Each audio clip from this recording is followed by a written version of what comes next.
Good morning, ladies and gentlemen, and welcome to this workshop on building community cohesion through social innovation. You're very welcome here, either if you're watching live or you're watching retrospectively. My name is Paul Boylan. I'm going to take you through the first part of the agenda today. I'm a Programme Manager with SEUPB, and I will be, along with my team, delivering the call here and working with you to get your application ready if you decide to do so. In terms of today, I'm going to just take you through some housekeeping rules. If you have any questions, can you please email those questions to communications@seupb.eu. That's communications@seupb.eu.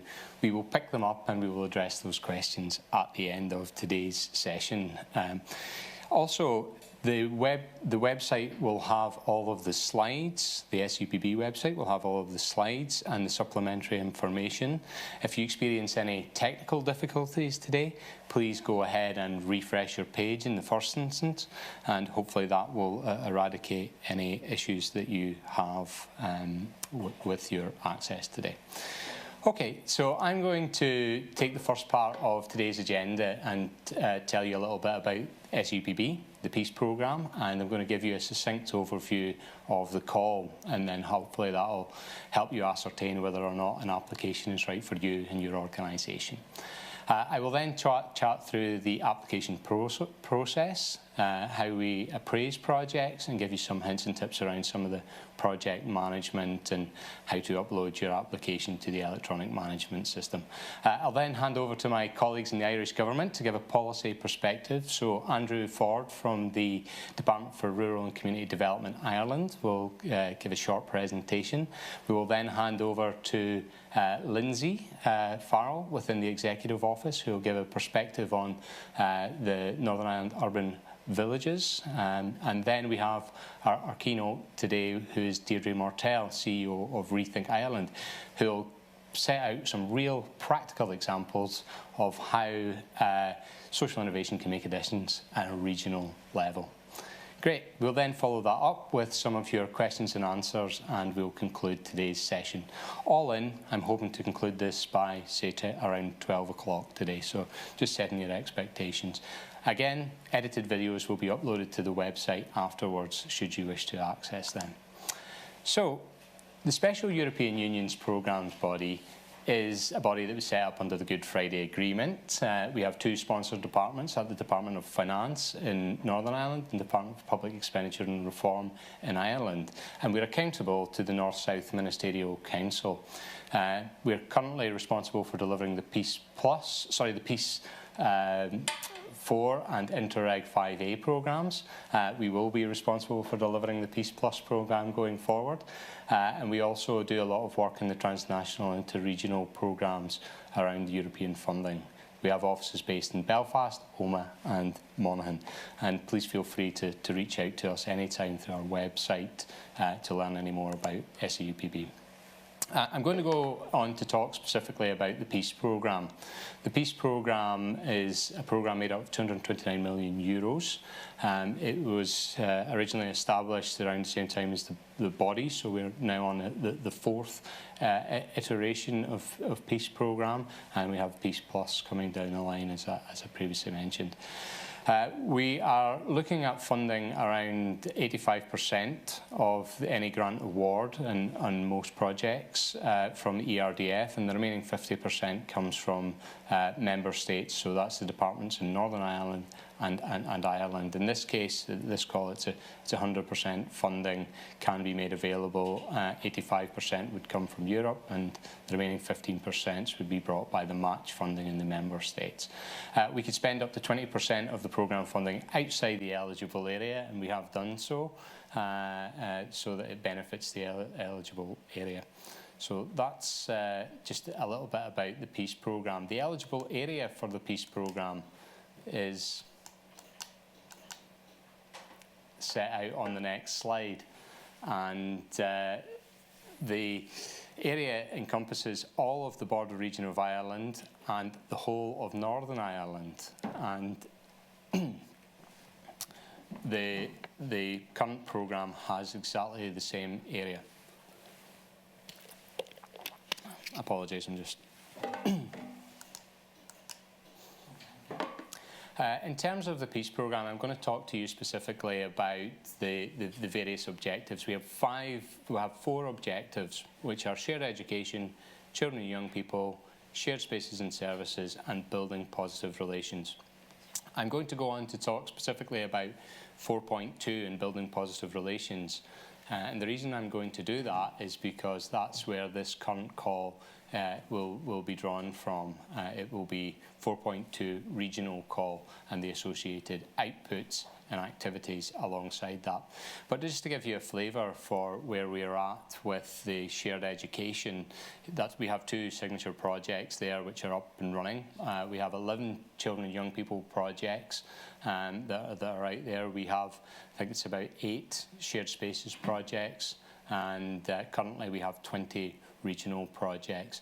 You'll see on the slides the perforated local authority proposals. So those projects are currently being run through the local authority in the various thematic areas. So children and young people, shared spaces, and local authority plans. Okay, in terms of the building positive relations 4.2, what the thematic area is trying to achieve is the promotion of positive relations at a local level with regional level impact, characterised by respect, cultural diversity, and celebrating where people can live, learn and socialise together, free from prejudice, hate and intolerance.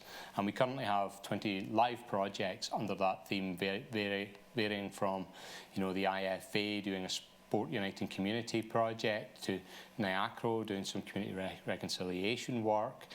We also have housing associations doing work at a local level with individuals. So there's a wide variety of projects under 4.2, and this thematic area is one of them. The output indicator, which is the level below the result indicator, is that we're trying to have a regional level project that has sustained, meaningful, purposeful engagement with persons between different communities. So in terms of the sequential flow, we have deliverables, which are the activities the projects do, which give us the output, which is the regional level, which give us the change, which is the result indicator. The result indicator is measured, and the way that the result indicator is measured is through the Life and Time survey. So this is measured about between the percentage of people who think relations between Protestants and Catholics are better than they were 5 years ago, and the percentage of people who think relations between Protestants and Catholics will be better in 5 years' time, and then the percentage of people who know quite a lot about cultures of some minority ethnic groups. So that's the measurement tool. It's not an exact science, but the Life and Time survey is what we have as the baseline out there and what we're trying to impact upon. So I'm really here to talk to you about the building community cohesion through community-led social innovation. So some key points about the call. It's a €1 million call. We're only looking to fund one project.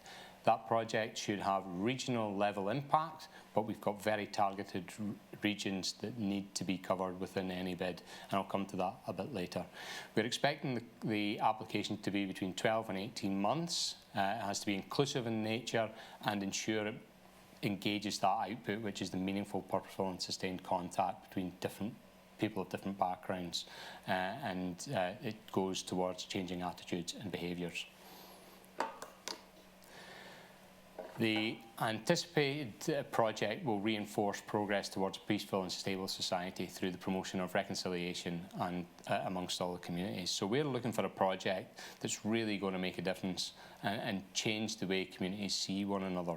It's not a huge amount of funding, it's €1 million, but it could make a big difference in the right context, and that's what we're looking for from any applications coming forward. An ambition to make a regional difference, but with local elements in there which piggyback on existing infrastructures and so forth. A project which helps communities respond to the current crisis we're all, as I stand here currently, as an example, we're all in a different forum, in a different space, in a different way of being and operating. So as I come to you today from Lurgan, I would much rather be seeing you face to face in a large room. Unfortunately, we can't do that because of COVID. So one of the things that we want this call to do in the COVID context is to consider the health and well-being of people, to look at the technological solutions as we're demonstrating today, and then look at how do we engage citizens and communities, and how do we learn the lessons from COVID. What's the good that we could take out of the current situation and apply to the future, and how do you do that in a context that is constantly evolving, you know, and try to future-proof as much as you can how the communities go forward, particularly with peace building in the context of COVID. So in terms of the outputs for the project, we are looking for the project to develop a robust plan to engage in peace and reconciliation activities that conforms to the requirements of the Output Indicator Guidance. The Output Indicator Guidance is on SEUPB's website. I appreciate that's a bit of a mouthful, the Output Indicator Guide, but it goes on, we'll have links on our website and you could access it, but when you go on there, you can see what it is in terms of demonstration of achievement, and you could access that on our website. So we're looking for a minimum of 500 individuals engaged across all the communities, with 50 participants at least meeting the sustained, meaningful, purposeful contact that we were asking for. And we're looking for around 8 as a minimum of organisations directly supported. That could be so through outreach programmes, including the toolkit. We're also looking for a lessons learned document and the key learning that the experience of the project has and how they could take that forward. We'll also be looking for a website which will set out what the project has achieved, the activities and details of the pathway programme that will hopefully aid dissemination throughout the entire region. So the specific target areas, although we're looking for regional impact, we have specific target areas that need to be covered in any application. So those target areas are at least one of the border counties, so that's Cavan, Donegal, Leitrim, Louth, Monaghan and Sligo. And we also need you to hit all of the following places within Northern Ireland, which is the urban villages. So that's the North Belfast, the Derry-Londonderry site, the West Belfast, East Belfast and then South Belfast. So all of those sites need to be covered in any bid that's put forward, and that's in relation to specific activity. And the reason that why we're doing this is there's existing infrastructures which we could utilise and tap into and maximise at that level, particularly around peace building. So the programme of activity we expect to cover cross-community relations with key target geographic areas as I've just outlined. We'll have a comprehensive development plan which will tackle ideas of some of the social challenges in those areas. We're also looking for the programme to be sort of outcome focused, delivering on a number of key target geographic locations identified earlier. So I appreciate this is a bit of a busy slide and you'll have the opportunity to view it afterwards, but I just want to pull out some of the points here. The key 6 points around any application have to cover these points, and that's in no particular order around the engagement with local and regional authorities. So we expect there to be some joined up delivery in any bid that comes forward. We're expecting a pathway approach, testing at each section of the pathway to develop a roadmap and a toolkit which will help communities on a region-wide basis. So some of the learning that's coming out will be disseminated and have that regional impact that I've been talking about earlier on. We're also looking for workshops. You know, we might need to think about the format of those when you're putting forward your bid and how you could drive social innovation forward and community cohesion through some of these dissemination workshops, some of the ideas, some of the speakers. How do you drive that up? And identifying community innovation and capacity building agents and having them on the ground to help drive up some of the ideas and cohesion across the communities. So in terms of the opening date, the call has opened now. It opened on Monday morning at 9 AM. The call will close on the 16th of November at 3 PM, and we anticipate there will be a steering committee on or around the middle of June to conclude on these matters. There will also be a period after you've submitted your application, should you decide to do so, for engagement with SEUPB for points of clarity. And with something that's different this time round is you will have the opportunity to engage with SEUPB prior.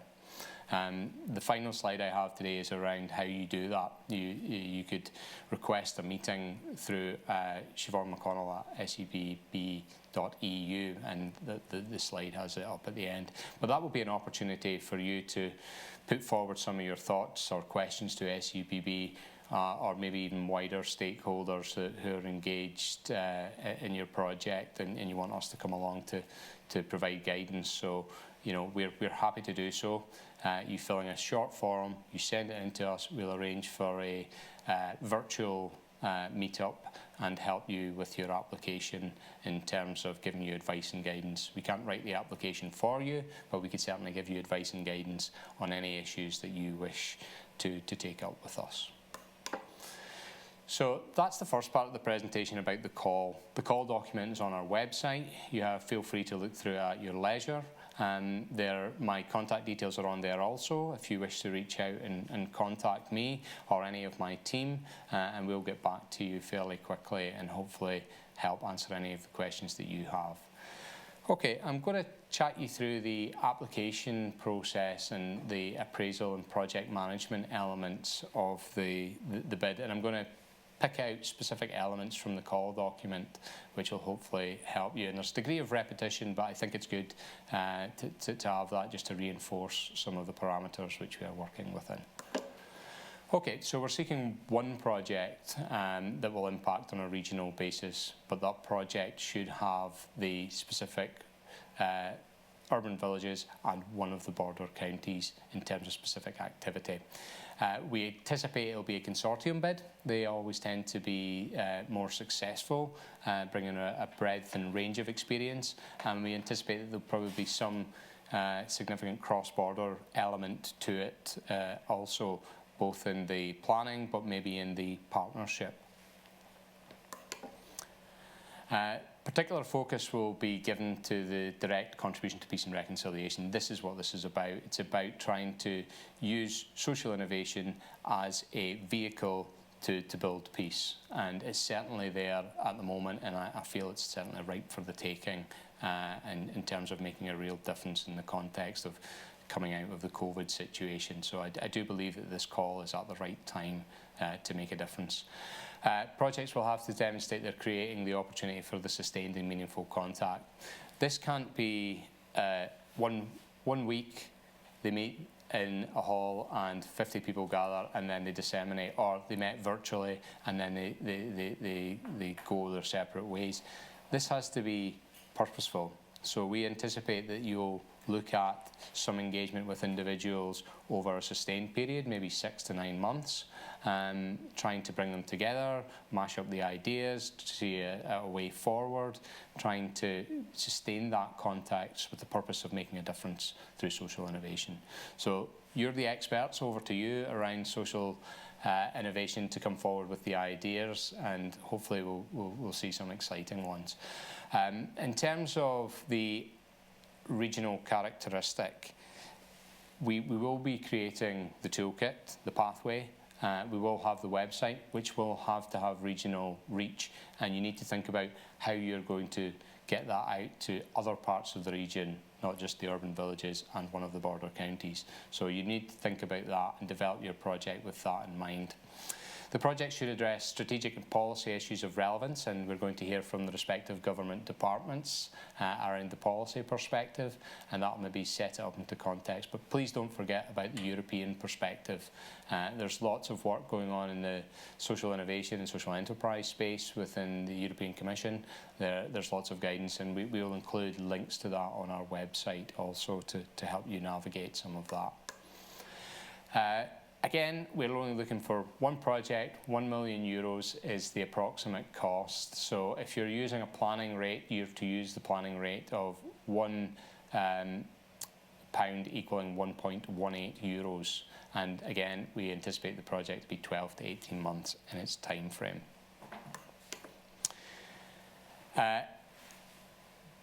SEUPB will fund the evaluation of the project, so you do not need to consider that when you're budgeting for your project and you're developing your project on the electronic management system, which we'll get to shortly. What you have to do is consider how the consultative advisory panel will fit with the project. SEUPB will help the project draft the terms of reference to the consultative advisory panel, but essentially that panel will be made up of experts who will help guide the project through the various stages and act as a sounding board. The full terms of reference will be agreed once we have a successful project. We don't anticipate this being a large capital grant scheme, so when I mean very small, I'm talking between maybe under 30,000 of capital grants to ensure some of the micro social innovation enterprises might have some sort of startup capital cost there.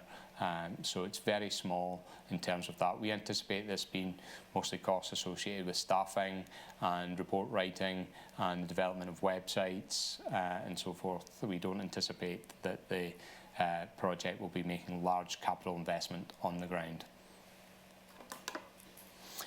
So how do SEUPB decide what projects to fund? We consider the project proposal alongside our key selection criteria. So we have 7 key selection criteria, and I must be clear, there's only a one-stage call here. There's not a two-stage call. It's a single one-stage call going forward here. So we have 7 key criteria, and they have their weighting, which is available on the slides.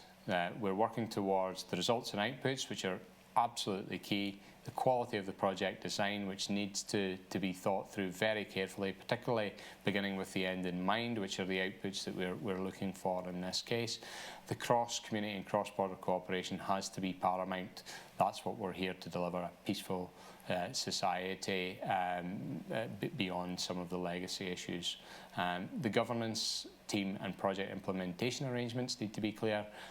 We will assess value for money, and I'll come on to that later. There's several templates available on our website associated with that and available on the electronic management system, which have to be completed.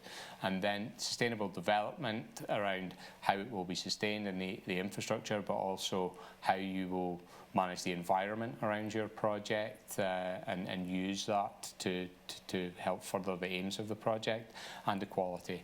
What's the impact going to be and why, and try to foresee that as much as you possibly can and mitigate any of the risks associated in that area.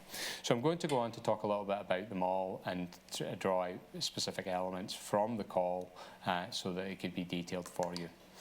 Okay, the contribution towards the results and outputs. We have guidance on our website around how to manage my funding, and there's also a link on there to the output indicator guidance.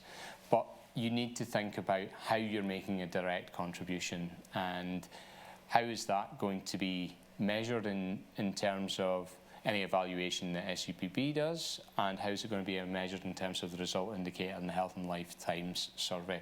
So you have to think about that really hard when you're delivering your application and how that's going to make the difference. The projects will have to demonstrate how they're going to create that sustained, meaningful, purposeful contact. I appreciate there's a degree of repetition here, but that is what we're trying to achieve through this call, sustained, meaningful, purposeful contact that gives us the result of changing attitudes. So the quality of the project design. The project itself has to have direct links to the impact which we're trying to create. And this is often some of the oversights that projects in submitting applications to SEUPB have. They think, okay, we know what we want to do and we want to get on and do it, and we'll write all that down. But what the project doesn't do is begin with the end in mind and work towards that. So you're not retrofitting your existing idea to the outputs and results of the programme, you're delivering your idea to meet the outputs and the results of the programme. So I would ask that you consider that very carefully when you're designing your project. Pay particular attention for the inclusion in marginalised groups. So those groups are detailed in the output indicator guidance, and we need to really understand the impact on those groups on the ground. Okay, the quality of the cross-community and cross-border cooperation. This can't just be meeting for meeting's sake. There has to be a purpose, and it has to be cross-community and drawing in other minority groups also. So what I would ask when you're developing your application is you need to establish how that's going to happen and why that's going to happen to give you the outcomes that we're looking for today. In terms of your project team and the implementation arrangements, you need to understand what each of your partners is bringing to the table and how that's going to make a contribution towards the outputs and the implementation of the project. So that needs to be thought through before you even consider putting pen to paper on the application. You need to understand the value of each of the partners, how their experience and skills are the right mix. You know, do you have social innovation? Do you have peace building? Do you have a youth-led element or a ethnic minority element? You need to understand all of these different issues and why they're there in order to deliver your project and work alongside your project team. One of the key elements is obviously value for money, and we have, I think there's 5 templates under value for money, and they're all on our website, and you'll be able to complete those. If you have any issues completing those, reach out to me, and one of the team will contact you and help you with the completion of those forms. And I'll come to the forms when I get on to talk about the electronic management system. Okay, the 2 final selection criteria are sustainable development and the contribution towards equality. Please pay particular attention to these 2 elements. Often what we see in applications is that everything's invested up front and the sustainable development and equality are an afterthought. I put a plea to any applicants that you need to consider how this will be sustained going forward, how the social innovation elements will be sustained going forward, and how the equality elements within the project will make a real difference and make a difference, particularly at some of the European strategies and definitely on the ground with some of the more local policies in place.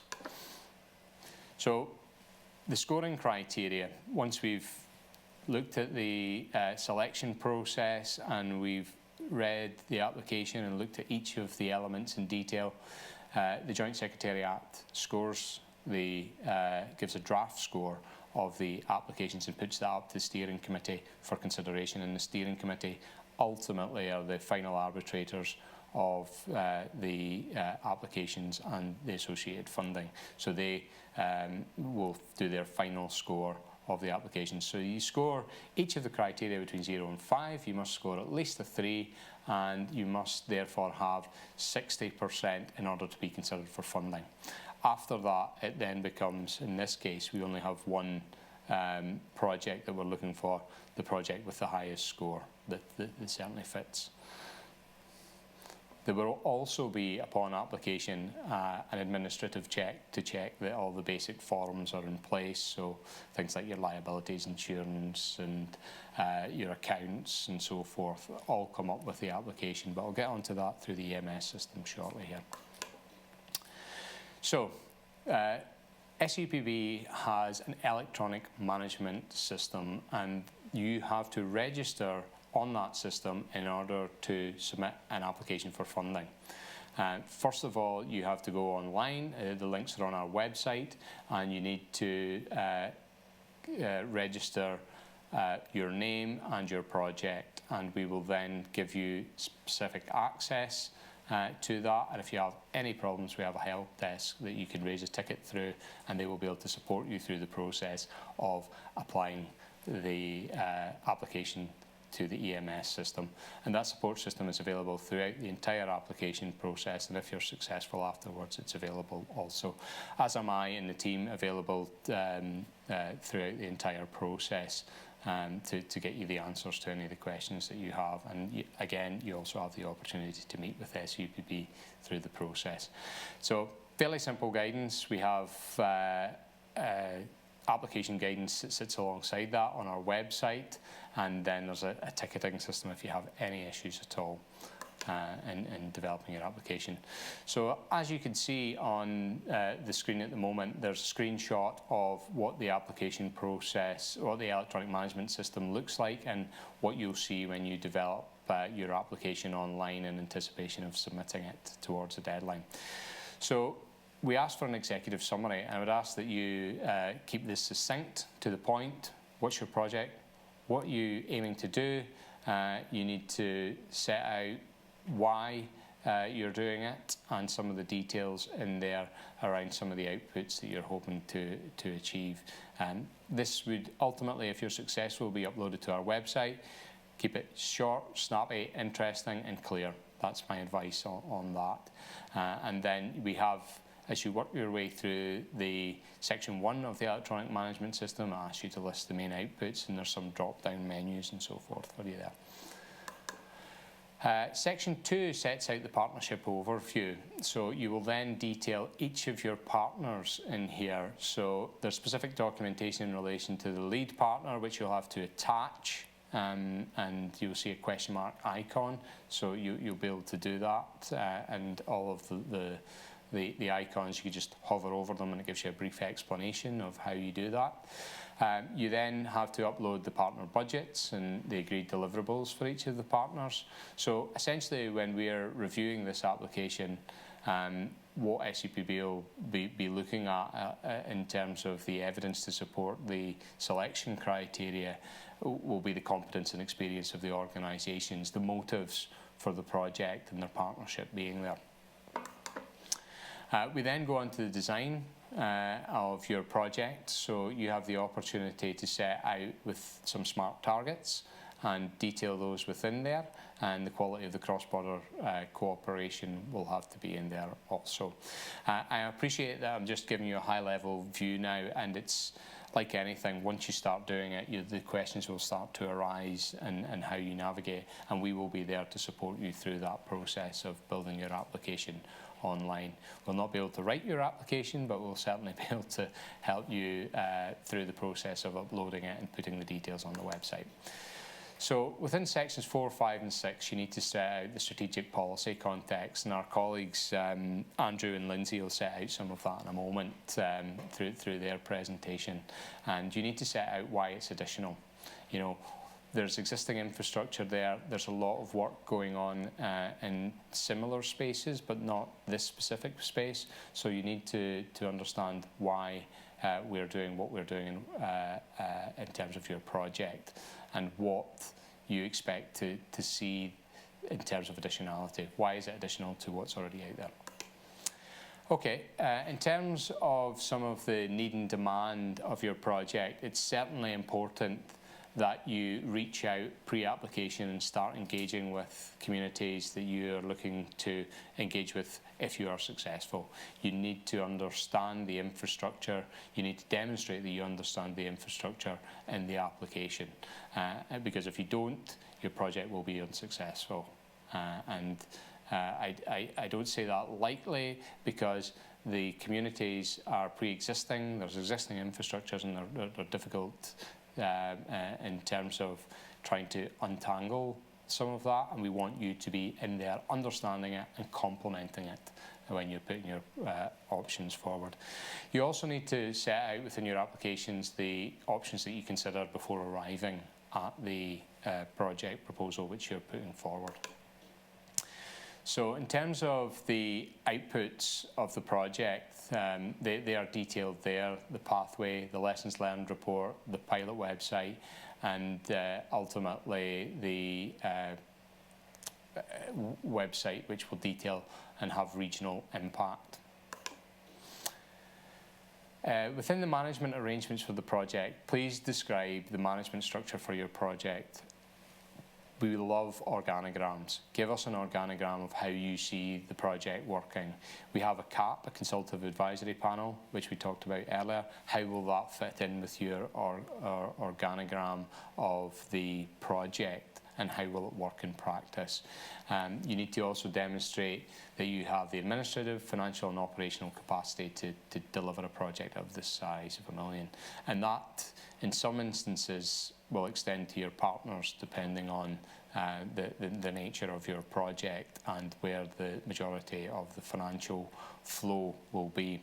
So bear that in mind, that we may come back and ask at a later date if one of the partners has the financial capacity to deliver elements of it, because there could be degrees of liability there. Any experience you have of delivering EU-funded programmes or any other national programmes would be greatly appreciated also. Another really busy slide that we have here, but I want to get as much content up front so that you have the best opportunity to present your best application. So how you intend to monitor and evaluate the programme. Obviously SEUPB are doing the evaluation, but there has to be some internal evaluation throughout and monitoring throughout, particularly of the participants and particularly of some of the smaller outcomes. How will you baseline? How will your technique in terms of monitoring the participants or the outcomes be deployed throughout the project? So bear that in mind when you're setting up Section 9 and your monitoring and evaluation plan. You must obviously comply with all the relevant legislation around sustainable development. The strategy is set out by the European Council also in June of 2006. And the strategies in the various jurisdictions, which we'll hear more about in a moment. You will also have to evidence the further training that will be provided on the website in terms of the toolkit. How will that work in practice beyond the lifetime of the project? And finally, the exit strategy. This is a short-ish project, 12 to 18 months, €1 million. How are you going to manage that out post-closure of the project? How is that going to disseminate? How are you going to create a legacy for the project? And you need to think about that. Particularly with Peace Plus coming down the line, the communities who have got the germination of ideas want to take it on to the next level and see how they can make a difference. Within the electronic management system, you have a number of work packages. So you have the management work package, the implementation work package, and the communications work package. I'm just going to talk a little bit about those now. So the management work package is mandatory, and we would expect to see that in there. So that's how often will the project board meet, who will be responsible for recruitment, how will you deliver expenditure, how will you submit claims, who will do the forecasting activities. That should all be in there and detailed against each of the actual deliverables that you will do.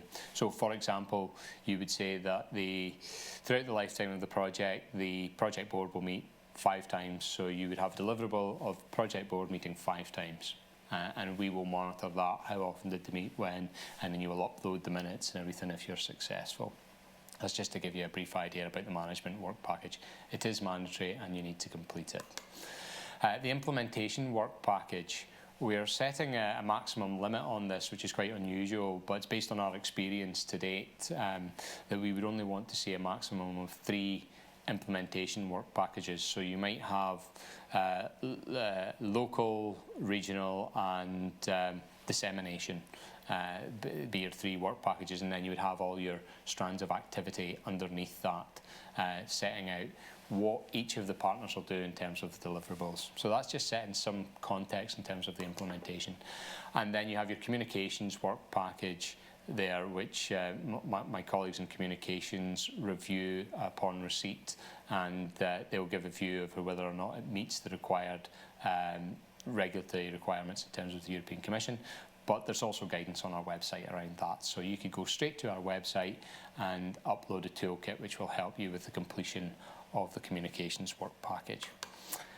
Okay, I'm going to be fairly quick through the budget and finances now. I'm conscious of time, so I'm going to move along a bit quicker here.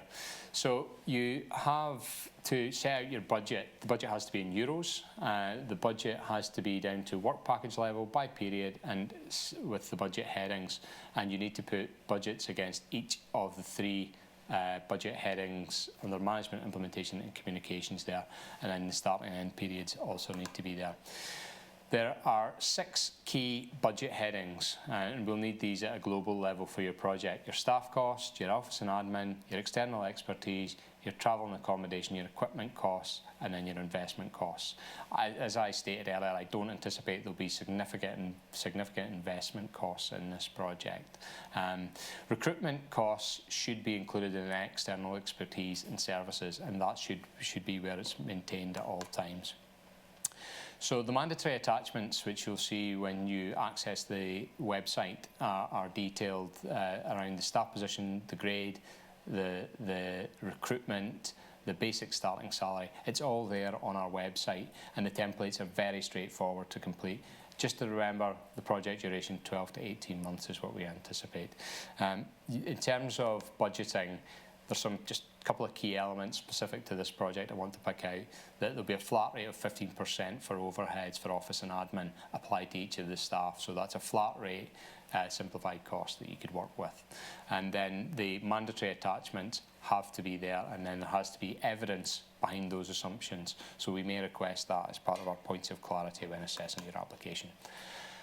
Okay, in terms of the contribution, as I mentioned earlier, there's 85% comes from Europe, 15% comes from the member states. So it's 100% funding, or in some cases, if you want to bring some of your own funding above and beyond the million, then you can do so, and we can look at that as cash or in-kind funding.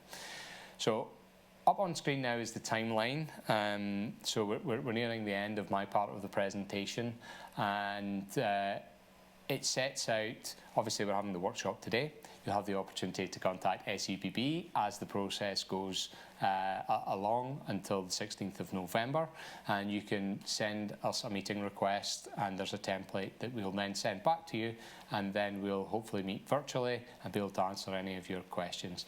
The closing date is the 16th of November, at which point SEUPB will begin to appraise the project and decide whether or not they need additional points of clarity or anything like that. So about 4 or 5 weeks after it comes in, then we'll be able to come back to you. And then we will send the papers to the steering committee and accountable departments for their views, and then we'll hope to make a decision in the middle of June and then issue a letter of offer shortly after that, within a week or two. So the slides are all there for you to review and look at a later date. So if you wish to request a meeting to discuss with SEUPB any of this, you could contact Siobhan McConnell. And we will have frequently asked questions available on our website, and you'll be able to access those at any point throughout the process.